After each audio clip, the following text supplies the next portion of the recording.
Hello viewers, আমার একটা প্রশ্ন। চিংড়ি মাছের ভর্তা যদি কেউ খেয়ে থাকেন, প্লিজ আমাকে বলবেন কিভাবে আপনারা করছেন।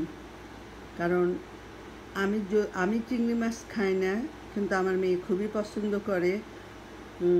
তার জন্য চিংড়ি নিয়ে আসি, নাতনি দুটাও পছন্দ করছে।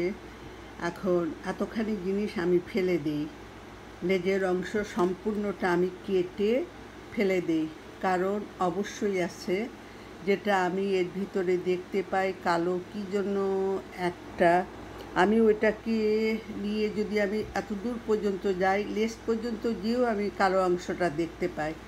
এবং লাস্টে যেটা পেলাম আমি, সেটা হচ্ছে এই লাল অংশটুকুন।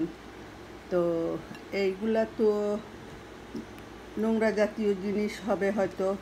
আপনারা চিংড়ি মাছটা কীভাবে ভর্তা করেন, এই অংশটুকুন ফেলে দিয়ে বাকি অংশটুকুন করেন কি না অবশ্যই জানাবেন আমাকে, কারণ আমি ভর্তা কখনোই করি নাই।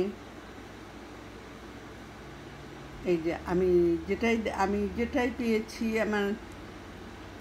আমি কখনোই লেজটা নেই না, কারণ আমি এটা দেখতে পাই। তো আপনাদেরকে দেখাচ্ছি, যদি মনে করেন যে না আমার এটা রং, আমি কোনোভাবে আপনারা বললে আমি সেভাবে ট্রাই করব ভর্তাটা করার জন্য।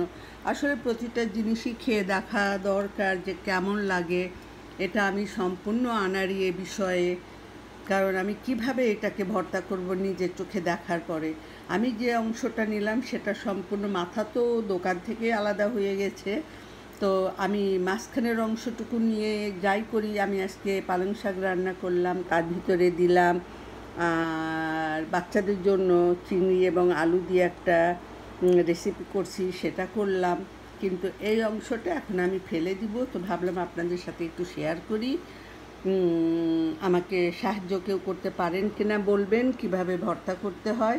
ওই যে অংশ দিয়ে আমি রান্না করছি সেই অংশই শুধু ভর্তা করব, এগুলা ফেলে দিব কি না প্লিজ আমাকে জানাবেন। তো আজ এই পর্যন্তই। ভালো থাকবেন আর আমাকে সাথে রাখবেন। আল্লাহ হাফিজ।